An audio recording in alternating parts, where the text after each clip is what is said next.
오늘은 기독교 진리 2강 하나님은 어떤 분인가 What is God like? 에 대해서 살펴봅니다. 성경에 대한 가장 좋은 정보의 원천은 성경 자체이듯이 하나님에 대한 가장 좋은 정보의 원천은 하나님 자신입니다. 이 말은 지극히 당연한 말입니다. 만일 하나님에 대해 하나님보다 더 좋은 정보의 원천이 있다면 그런 하나님은 참 하나님이 아닐 것이기 때문입니다. 따라서 하나님에 대한 어떤 공부도 성경에서 발견되는 하나님이 자신에 대해 하신 말씀에 주목해야 한다는 사실이 중요해집니다. 첫 번째, 하나님은 존재하신다에 대해서 알아봅니다. 성경에서는 하나님이 존재하신다고 단정합니다. 창세기 1장 1절에서 태초에 하나님이 천지를 창조하시니라 라는 성경의 첫 구절은 하나님의 존재나 행동에 대해 아무런 증명도 없이 당연하다는 듯이 하나님을 창조자로 표현하고 있습니다. 성경은 또한 세상 모든 사람에게는 하나님이 존재하고 자신은 하나님의 피조물이며 하나님은 자신의 창조자라는 깊은 내적 의식이 있다고 우리에게 말합니다. 로마서 1장 19절에서 바울은 악한 사람조차도 하나님을 알만한 것이 저희 속에 보임이라 하나님께서 이를 저희에게 보이셨느니라 라고 말합니다. 오늘날 많은 사람이 하나님의 존재를 인정하지 않지만 이는 저희가 하나님의 진리를 거짓 것으로 바꾸어 로마서 1장 25절 버린 결과 본래 자기도 알고 있는 하나님의 성품과 존재에 대한 진리를 적극적 또는 고의적으로 거부했기 때문이라고 바울은 말합니다. 본질적으로 사람들은 하나님이 없다. 시편 4절라고 자기 자신을 세뇌시킵니다. 바울이 말하는 하나님을 아는 지식은 그 만드신 만물에 분명히 보여 알 수 있습니다. 로마서 1장 20절. 창조된 만물은 다 하나님과 그분의 성품을 증거해 줍니다. 그러나 무엇보다 하나님의 형상으로 창조된 인간이야말로 하나님의 존재와 성품에 대한 가장 확실한 증거입니다. 따라서 하나님을 믿는 믿음은 맹목적인 믿음이 아닙니다.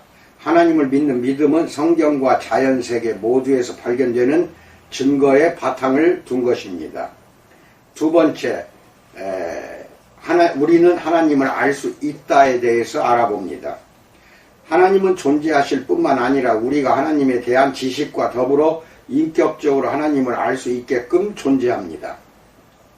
하지만 우리는 하나님을 완전히 알지는 못할 것입니다. 하나님은 무한하시지만 우리는 유한합니다. 시편 145편 3절에서 그의 광대하심을 측량치 못하리로다. 하나님은 너무 광대해져서 하나님을 완전히 다 알기란 불가능합니다. 시편 147편 5절은 그 지혜가 무궁하시도다 라고 말합니다. 하나님의 지식은 우리에겐 너무 기이하고 너무 높아서 우리가 능히 미치지 못합니다. 시편 139편 6절. 우리가 하나님의 생각을 셀 수 있다면 그 숫자가 이 땅의 모래보다 많음을 알게 될 것입니다. 시편 139편 17절로 18절. 우리는 하나님을 전부 알 수는 없지만 인격적으로 알 수는 있습니다. 예수님은 영원한 생명이 자신과 자신을 보내신 유일하신 참 하나님을 아는 데 있다고 말씀하셨습니다. 요한복음 17장 3절. 이는 단순히 하나님에 대해서 막연하게 아는 것보다 훨씬 낫습니다. 실제로 예레미야서 9장 24절에서 하나님은 이렇게 말씀하십니다. 자랑하는 자는 이것으로 자랑할지니 곧 명철하여 나를 아는 것과 하나님을 아는 것과 더불어 우리는 성경의 각 장에서 하나님이 자신에 대해 말씀하고 계신 내용을 통해 하나님에 대해 알 수 있습니다. 예컨대 성경은 우리에게 하나님은 사랑이고 요한일서 4장 8절, 빛이며 요한일서 1장 5절, 영이시고 요한복음 4장 24절, 의로우시다 로마서 3장 26절라고 말해줍니다. 하나님의 속성 가운데 어떤 것들은 우리가 좀 더 이해하기 쉽습니다.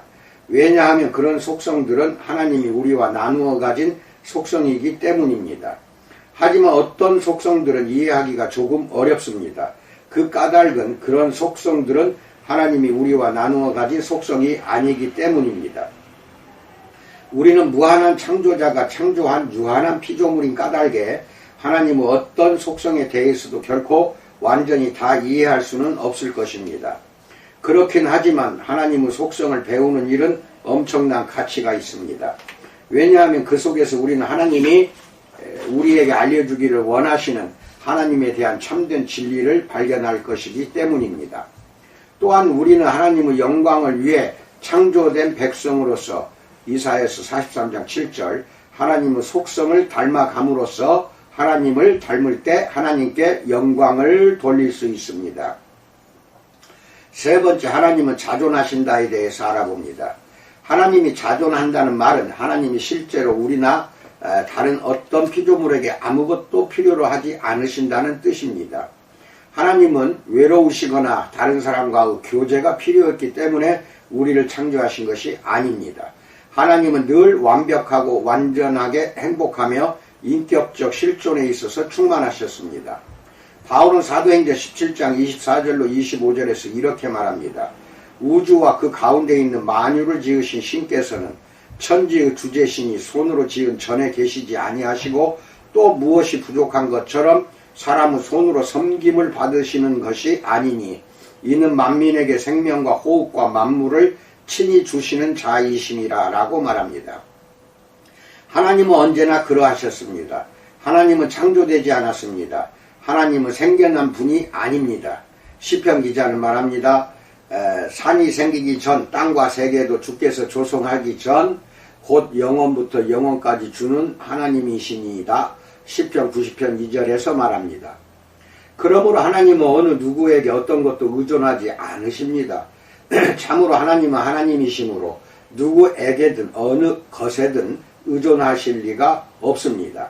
그 반면에 하나님이 지으신 우주 만물은 하나님께 의존하고 있고 의존해야 합니다. 이는 만물이 주에게서 나오고 주로 말미암고 주에게로 돌아감이라. 로마서 11장 36절.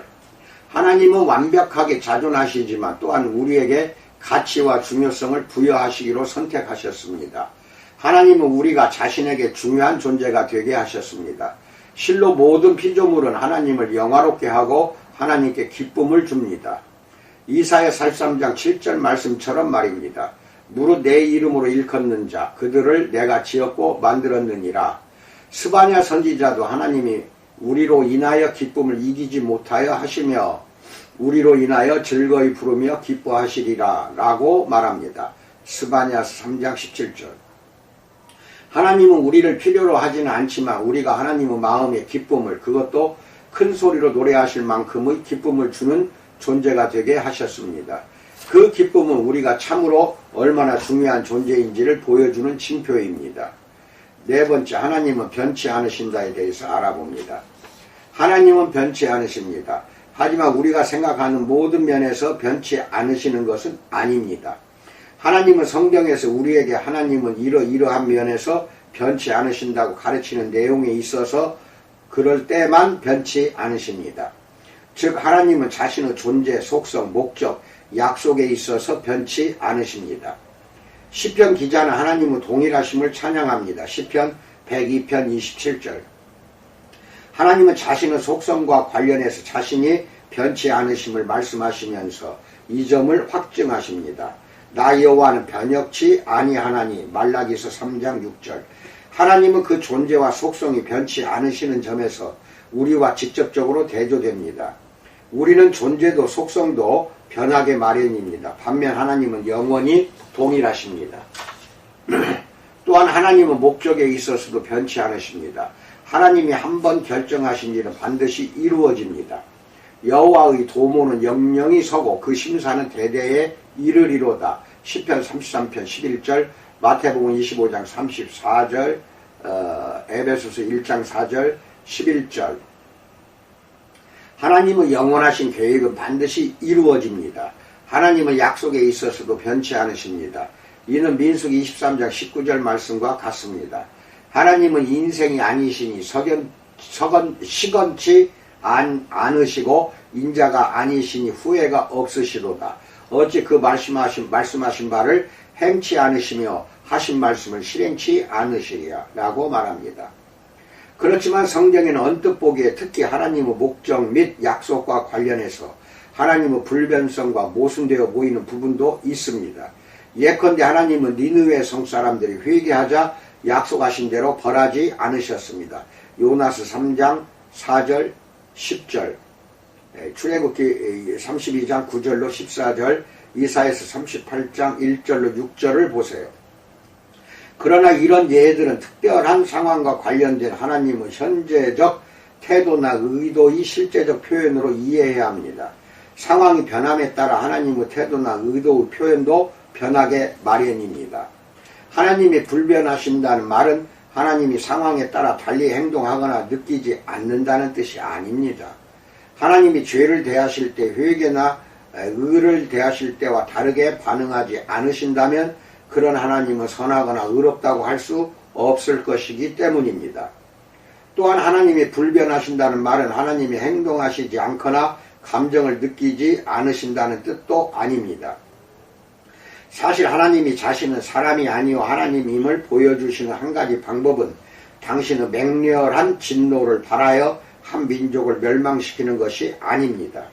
대신 하나님은 그 마음이 속에서 돌아서 당신의 긍휼이 온전히 불붙듯 하셔서 심판을 유보하시고 진노함으로 네게 임하지 아니하리라 라고 호세아서 11장 8절로 9절에서 말씀하십니다. 다섯 번째, 하나님은 영원하시다에 대해서 알아봅니다. 영원하신 하나님은 그 존재에 있어서 시작도 끝도 사건의 연속도 없으십니다. 이 점은 시편 90편 2절에 명시되어 있습니다. 산이 생기기 전 땅과 세계도 주께서 하시기 전 곧 영원부터 영원까지 주는 하나님이시니이다 라고 말합니다. 하나님은 창세 전부터 일하고 계셨습니다. 에베소서 1장 4절. 또 하나님은 언제나 계셨습니다. 하나님은 처음과 나중, 시작과 끝, 알파와 오메가라. 이제도 있고 전에도 있었고 장차 올 자. 계시록 1장 8절입니다. 유다는 우리에게 영광과 위엄과 권력과 권세가 만고 전부터 이제와 세세에 하나님의 것이라고 말합니다. 유다서 1장 25절. 하나님은 영원하심으로 하나님의 시간에 대한 관점은 우리와 근본적으로 다릅니다. 예컨대 하나님의 목전에는 천년이 지나간 어제 같으며 밤의 한 경점 같습니다. 시편 90편 4절. 그러므로 과거 역사 전부는 하나님에게는 방금 일어난 일과 같습니다. 베드로는 주께는 천년이 하루 같다는 말로 이 점을 확증합니다. 한편 베드로는 하루도 하나님께는 영원히 지속되는 듯이 보인다고 말합니다. 주께는 하루가 천년 같고 베드로후서 3장 8절. 종합해 보면 이런 관점은 우리에게 하나님의 역사 전체를 방금 일어난 한 짧은 사건처럼 생생하게 보신다는 점을 알려줍니다. 한편 하나님은 한 짧은 사건도 영원히 지속되는 듯이 보십니다. 하나님은 과거, 현재, 미래의 모든 사건을 똑같이 생생하게 보고 아십니다. 하나님께는 연속된 움직임이란 없지만 그럼에도 불구하고 하나님은 사건의 경과를 다양한 시점에서 보십니다. 또한 하나님은 시간을 창조하시고 다스리시는 분으로서 시간을 자신의 뜻하신 바를 위해 사용하십니다. 여섯 번째, 하나님은 어디에나 계신다에 대해서 알아봅니다. 하나님은 시간에 제한받지 않으시는 것처럼 공간에도 제한받지 않으십니다. 하나님은 어디에나 계십니다. 하나님에게는 크기나 공간적 차원이 없습니다. 하나님의 전 존재는 우주의 어느 곳에나 있습니다. 하나님은 우주를 창조하셨으므로 창세기 1장 1절 물질적 우주에 제한받으실 수 없습니다. 하나님은 또한 우주의 모든 공간에 계십니다. 하나님은 모든 곳에 계십니다. 하나님은 천지를 가득 채우십니다. 예레미야서 23장 23절로 24절. 이 점은 다윗의 말에서도 잘 나타납니다. 내가 주의 신을 떠나 어디로 가며 주의 앞에서 어디로 피하리이까? 내가 하늘에 올라갈지라도 거기 계시며 음부에 내 자리를 펼지라도 거기 계시나이다. 내가 새벽 날개를 치며 바다 끝에 가서 거할지라도 곧 거기서도 주의 손이 나를 인도하시며 주의 오른손이 나를 붙드시리이다. 시편 139편 7절로 10절. 하나님은 우주의 모든 공간에 계시지만 하나님의 존재는 하늘과 하늘이라도 주를 용납지 못할 정도입니다. 열왕기상 8장 27절. 하나님은 어느 곳에나 계시지만 다양한 곳에서 다양한 방식으로 나타나며 행동하십니다. 종종 하나님은 시편 16편 11절에서 묘사하는 것처럼 복주기 위해 나타나십니다. 주의 앞에는 기쁨이 충만하고 주의 우편에는 영원한 즐거움이 있나이다. 또 하나님은 예컨대 지옥에서와 같이 때와 장소에 따라 어떤 복을 베풀기 위해서가 아니라 형벌을 내리심으로써 당신의 공의를 나타내기 위해 나타나시기도 합니다. 아모스서 9장 1절로 4절.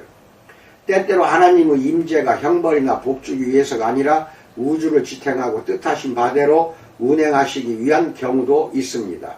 그리스도 안에서 만물이 함께 섰습니다. 골로새서 1장 17절. 그리스도는 그의 능력의 말씀으로 만물을 계속 붙드십니다. 히브리서 1장 3절. 일곱 번째, 하나님은 영이시다에 대해서 알아봅니다. 예수님은 하나님은 영이시니 요한복음 4장 24절에서 말씀하시면서 하나님은 결코 공간적 위치에 제한받지 않으신다는 사실을 확증하셨습니다. 하나님의 존재는 어떤 물질로 구성된 것이 아닙니다. 하나님께는 부분도 크기도 차원도 없습니다. 하나님은 우리의 신체 감각으로 인식할 수 없습니다. 하나님의 존재를 창조된 우주 안에 있는 어떤 실체로 생각한다면 이는 잘못된 생각입니다. 왜냐하면 하나님은 다른 어떤 존재보다 탁월하기 때문입니다. 그러나 하나님은 우리의 영적인 본성 안에 당신의 영적인 본성과 닮은 것을 창조하기로 하셨습니다. 하나님은 우리가 예배할 수 있도록 우리에게 영혼을 선물로 주셨습니다. 요한복음 4장 24절. 바울은 주와 합하는 자는 한 영이니라 라고 말합니다. 고린도전서 6장 17절. 우리 안에 계신 성령님은 하나님과 한 영으로서 하나님의 양자가 된 우리의 신분을 증거하십니다. 로마서 8장 16절. 우리가 하나님과 연합되어 있다면 우리가 죽을 때 우리의 영혼은 그 영혼을 주신 하나님께로 돌아갈 것입니다. 전도서 12장 7절. 여덟 번째, 하나님은 보이지 않는다에 대해서 알아봅니다. 하나님은 영이심으로 보이지 않습니다. 본래 하나님을 본 사람이 없으되 요한복음 1장 18절. 앞으로도 하나님의 전체적인 본질이나 영적 존재 전부를 볼 수 있는 사람은 아무도 없을 것입니다. 그런데 성경은 사람들이 하나님의 겉으로 드러난 모습을 목격한 사건을 기록하고 있습니다.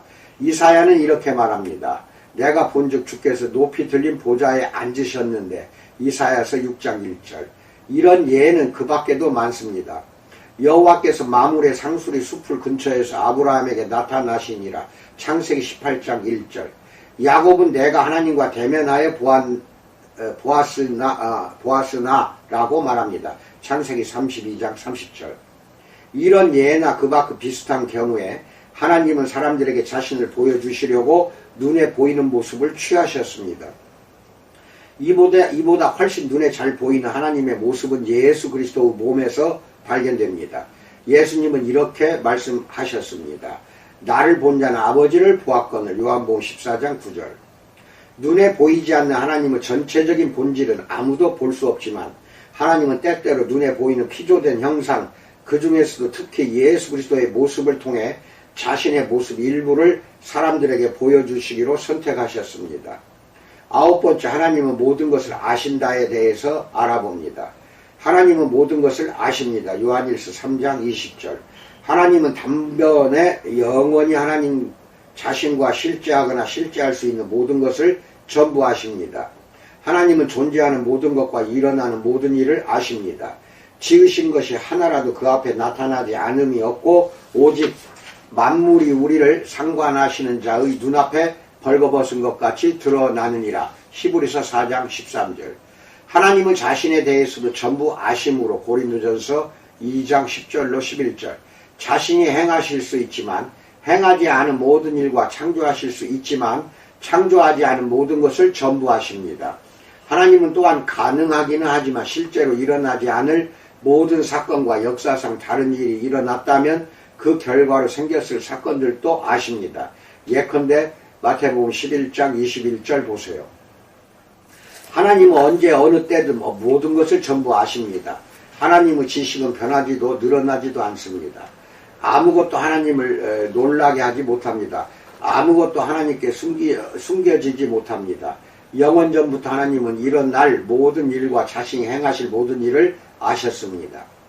10번째, 하나님은 지혜로우시다에 대해서 알아봅니다. 하나님은 모든 것을 아실 뿐 아니라 모든 면에서 지혜로우십니다.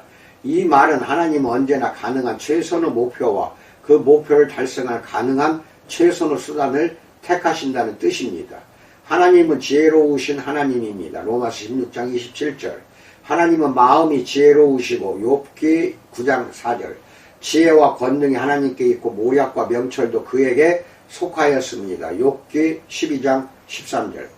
하나님의 지혜는 여러 방면에서 나타납니다. 예컨대 하나님은 지혜로 만물을 창조하셨습니다. 시편 104편 24절. 하나님의 지혜는 하나님을 사랑하는 자, 곧 그 뜻대로 부르심을 입은 자들의 삶을 통해서도 나타납니다. 하나님의 지혜로 인해 이들에게는 모든 것이 합력하여 선을 이룹니다. 로마서 8장 28절. 하나님은 이 지혜를 자신의 자녀들에게 주십니다. 야고보는 이를 염두에 두고 서신의 수신자들을 이렇게 격려합니다. 너희 중에 누구든지 지혜가 부족하거든 모든 사람에게 후히 주시고 꾸짖지 아니하시는 하나님께 구하라. 그리하면 주시리라. 야고보서 1장 5절. 하나님이 기뻐하시는 삶에서 볼 수 있는 성품의 특징인 신령한 지혜는 하나님의 말씀을 읽고 순종함으로써 얻을 수 있습니다. 여호와의 증거는 확실하여 우둔한 자로 지혜롭게 하며 시편 19편 7절. 그렇지만 우리는 하나님의 지혜를 전부 공유할 수는 없습니다.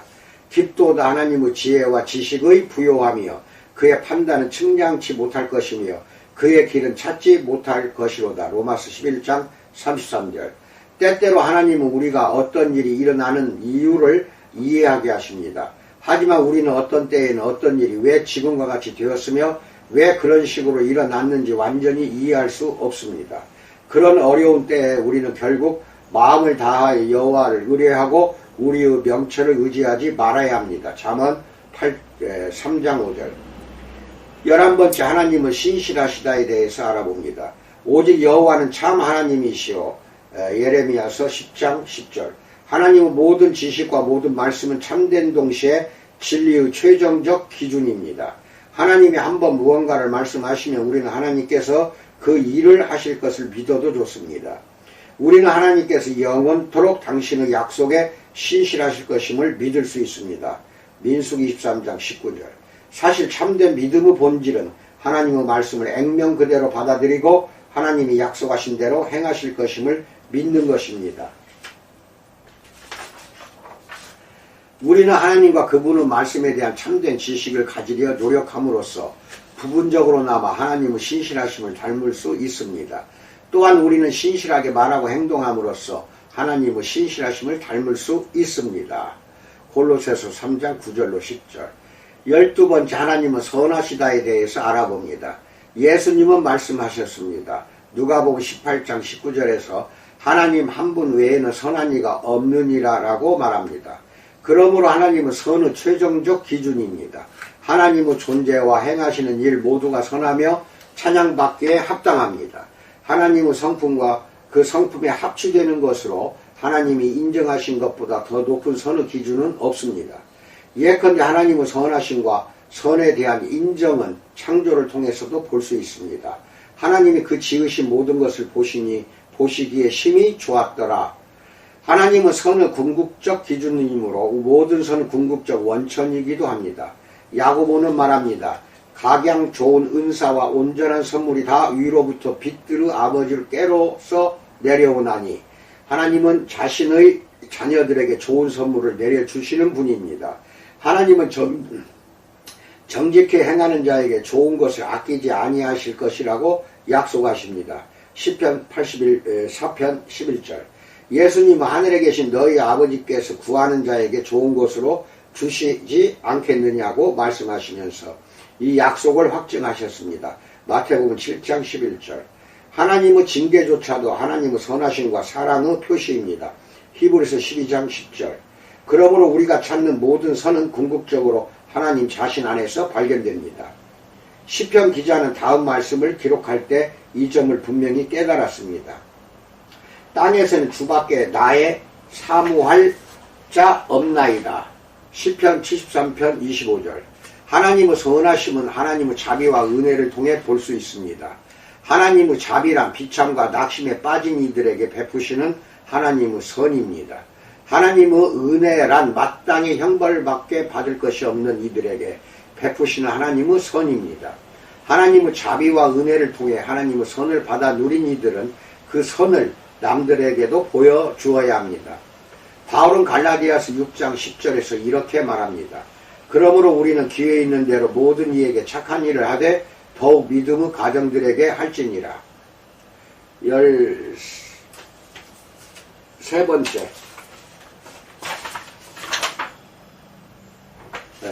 하나님은 사랑이시다에 대해서 알아봅니다. 앞에서 말씀드렸듯이 하나님은 사랑이십니다. 요한일서 4장 8절.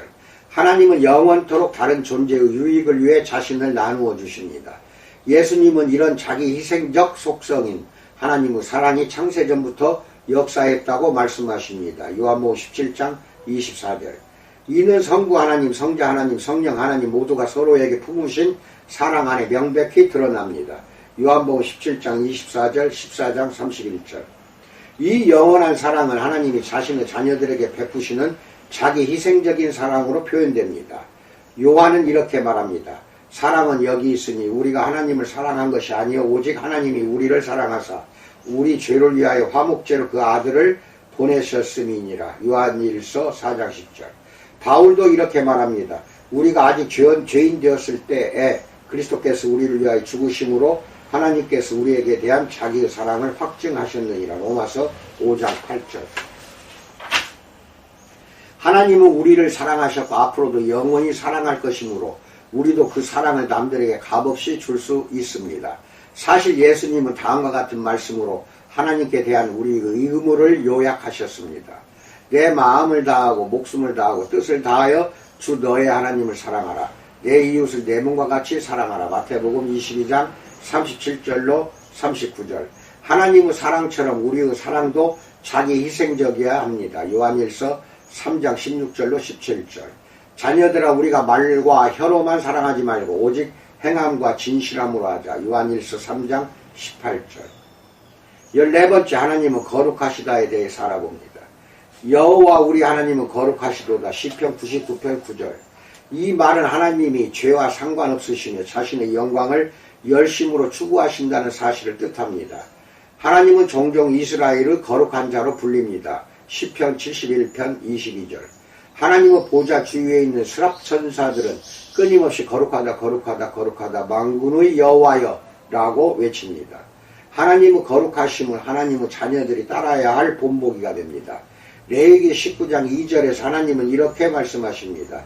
너희는 거룩하라. 나 여호와 너희 하나님이 거룩함이니라. 우리는 성령의 능력으로 말미암아 거룩함을 쫓아야 합니다. 이것이 없이는 아무도 주를 보지 못할 것입니다. 히브리서 12장 14절. 히브리서 기자는 하나님이 그의 거룩하심에 참회케 하시려고 당신의 자녀들을 징계하신다고 말합니다. 히브리서 12장 10절. 우리는 개인적으로나 교회의 지체로서나 거룩하게 빚어지는 과정 중에 있습니다. 에베소서 5장 26절로 27절.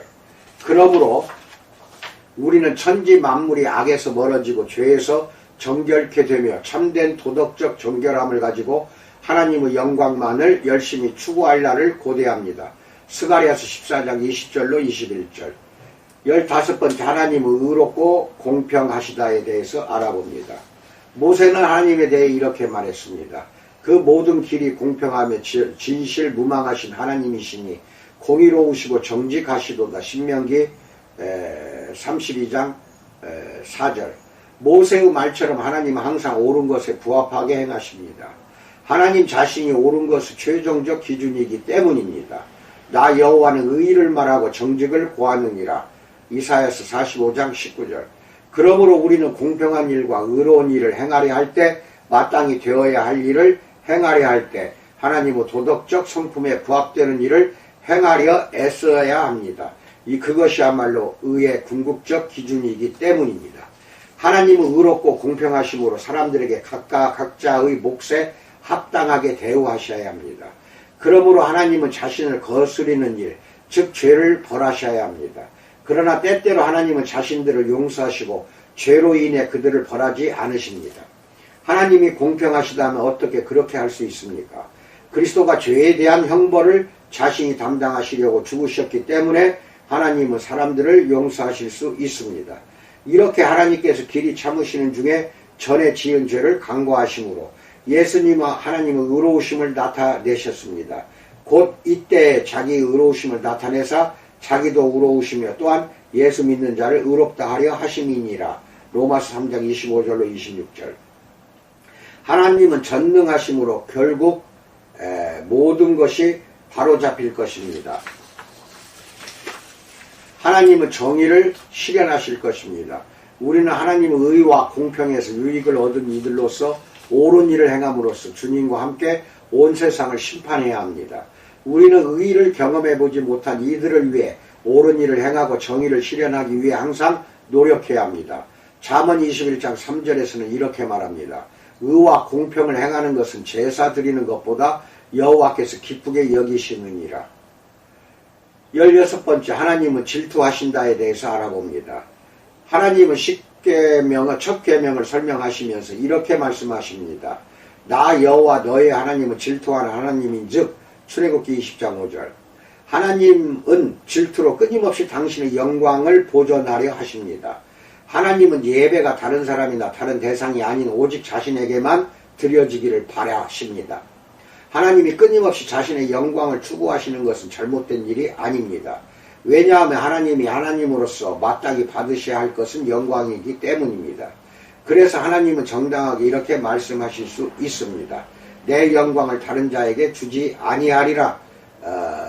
이사야서 48장 11절. 17번째, 하나님은 죄에 대해 진노하신다에 대해서 알아봅니다. 하나님은 모든 죄를 끔찍하게 싫어하십니다. 죄에 대해서는 하나님의 진노가 뜨겁게 타오릅니다. 이 진노는 예수님을 거부하고 계속해서 죄를 저지르는 이들을 결국 불사르게 될 것입니다. 예수님도 그렇게 말씀하셨습니다. 아들을 순종치 아니하는 자는 영생을 보지 못하고 도리어 하나님의 진노가 그 위에 머물러 있느니라. 요한복음 3장 30절. 바울은 이렇게 말합니다. 하나님의 진노가 불의로 진리를 막는 사람들의 모든 경건치 않음과 불의에 대하여 하늘로 쫓아 나타나느니. 로마서 1장 18절. 그러므로 진노는 우리가 하나님께 감사하고 찬양해야 할 속성입니다. 하나님이 죄를 기뻐하시거나 문제 삼지 않으신다면 하나님은 우리의 경배나 찬양을 받기에 합당한 하나님이 아닐 것입니다. 죄는 우리가 미워해야 마땅합니다. 사실 우리는 그리스도의 본을 따라 죄와 불법을 미워하도록 권면받고 있습니다. 히브리서 1장 9절.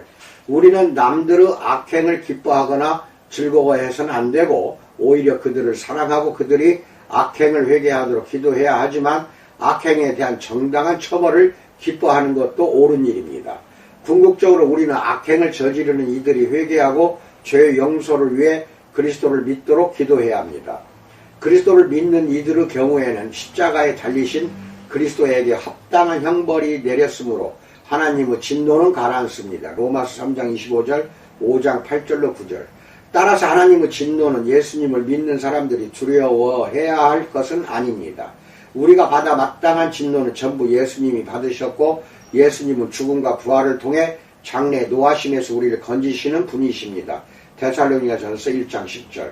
그러나 예수님을 거부하는 이들에게는 하나님의 진노가 그들 위에 머물러 있으므로 두려운 것입니다. 요한복음 3장 36절. 18번째, 하나님은 마음의 소원대로 역사하신다에 대해서 알아봅니다. 하나님은 계속해서 모든 일을 그 마음의 원대로 역사하십니다. 에베소 1장 11절. 하나님의 뜻은 일어나는 모든 일의 궁극적인 원인입니다. 이는 하나님이 하나님 자신과 모든 피조물의 존재와 활동에 필요한 모든 일을 실현시키기로 승인하시고 작정하시는 방식입니다. 하나님의 뜻은 하나님이 무엇을 행하고 무엇을 행하지 않으실지를 결정하는 방식입니다. 예컨대 만물은 하나님의 뜻으로 창조되었고 계시록 4장 11절. 세상의 정부도 하나님의 뜻에 따라 권력을 주며 로마서 13장 1절. 때때로 하나님의 자녀들이 고난을 겪는 것도 하나님의 뜻입니다. 베드로전서 3장 17절. 우리 삶의 모든 사건은 하나님의 뜻에 따른 것입니다. 그래서 야고보는 우리가 스스로 이것저것을 하겠다고 말하지 말고 대신 이렇게 말하라고 권면합니다. 주의 뜻이면 우리가 살기도 하고 이것저것을 하리라. 야고보서 4장 15절. 그리스도의 죽음과 이를 둘러싼 모든 사건조차도 하나님의 뜻에 따라 일어난 일입니다. 누가는 사도행전 4장 27절로 28절에서 그리스도의 죽음과 관계된 이들이 하나님의 권능과 뜻대로 이루려고 예정하신 일은 무엇이든지 행했다고 말합니다. 때로는 하나님의 뜻이 분명히 계시되기도 합니다. 예컨대 성경을 통해 우리가 해야 할 일이나 하나님이 우리에게 특별히 행하라고 명하신 일을 우리가 분명히 알고 있는 경우에 그렇습니다.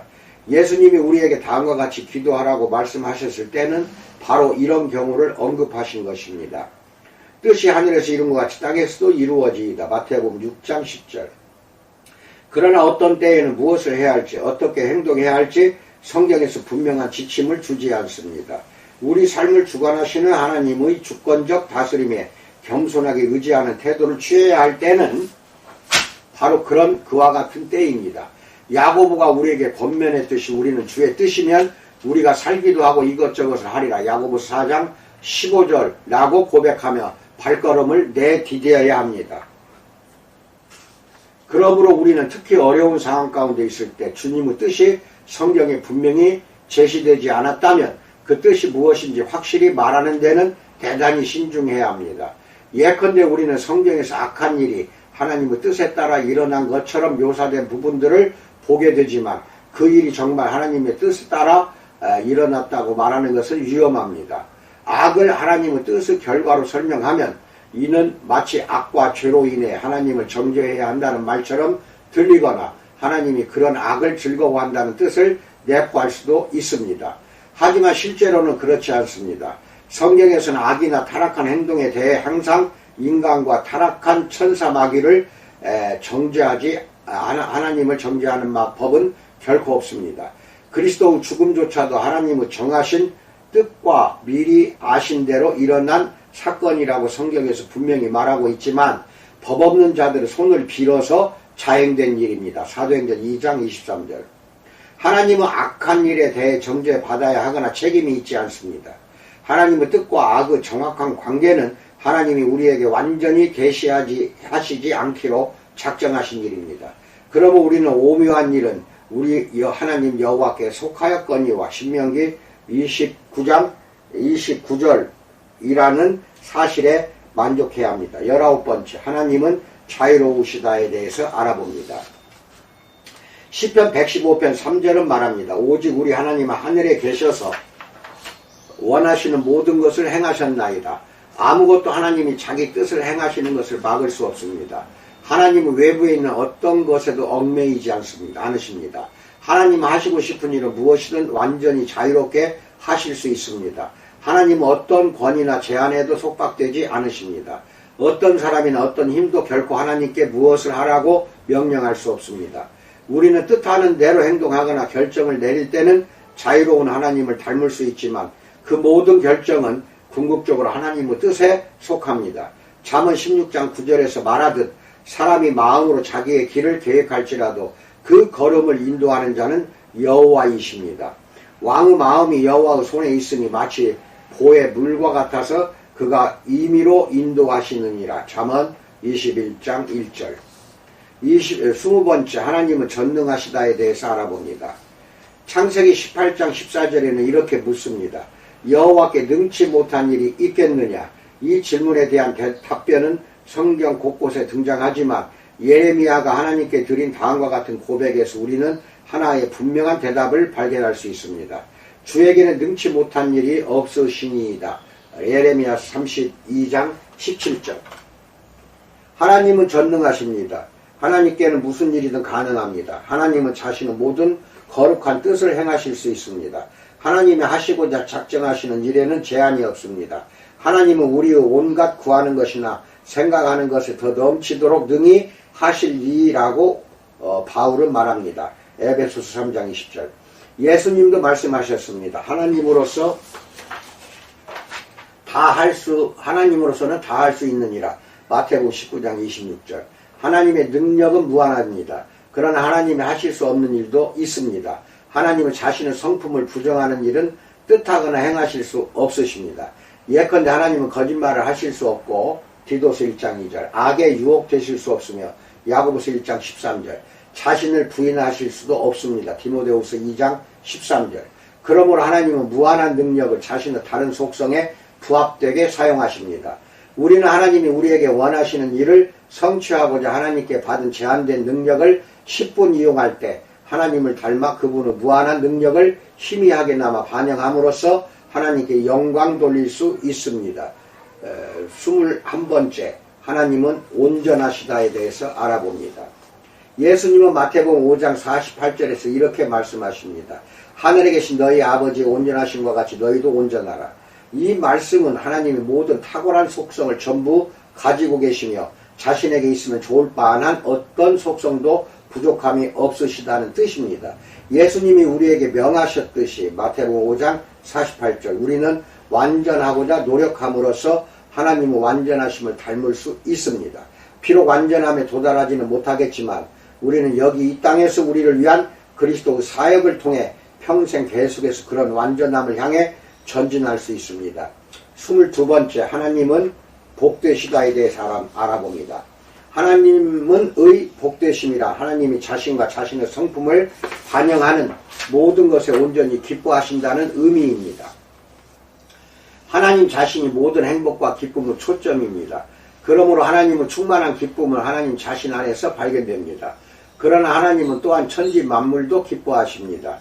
하나님이 그 지으신 모든 것을 보시기에 심히 좋았더라. 창세기 1장 31절. 라는 말씀은 하나님이 친히 창조하신 만물을 기뻐하셨다는 뜻입니다. 하나님은 마치 청년이 처녀와 결혼함 같이 이사야서 62장 5절 당신의 자녀들을 기뻐하기를 바라십니다.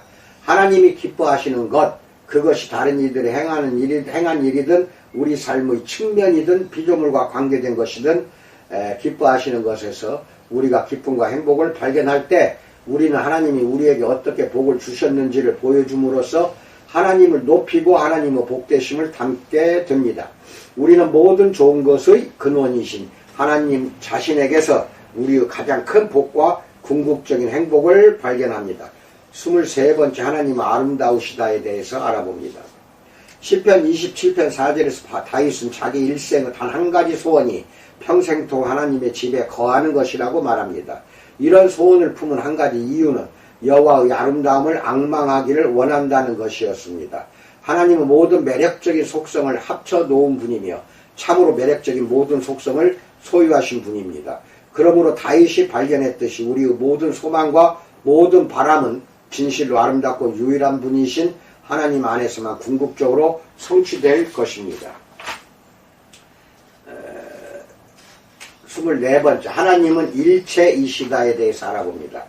하나님의 몇몇 속성은 다른 속성보다 두드러지게 보일 수도 있지만 하나님의 모든 속성은 통일되어 있다는 사실을 깨닫는 것이 중요합니다.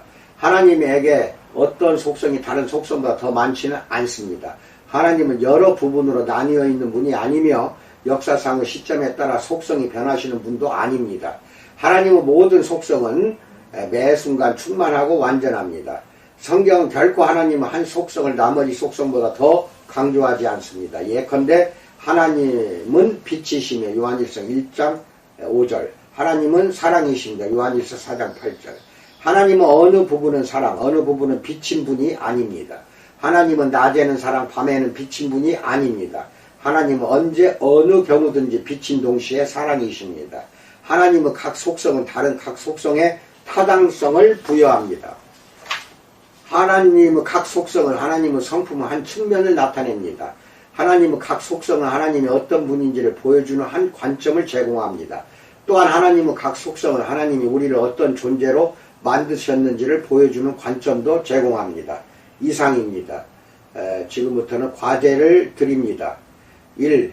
하나님이 우리와 가장 분명하게 공유하신 속성들은 무엇입니까? 하나님이 우리와 공유하지 않으시는 속성들은 무엇입니까? 여러분이 매일의 삶 속에서 더 많이 담고 싶은 하나님의 속성은 무엇이고 그 이유는 무엇인지 말해봅시다. 2. 하나님은 어느 한 속성이 다른 모든 속성보다 중요하다는 생각에는 어떤 위험성이 내포되어 있을지 말해봅시다. 3.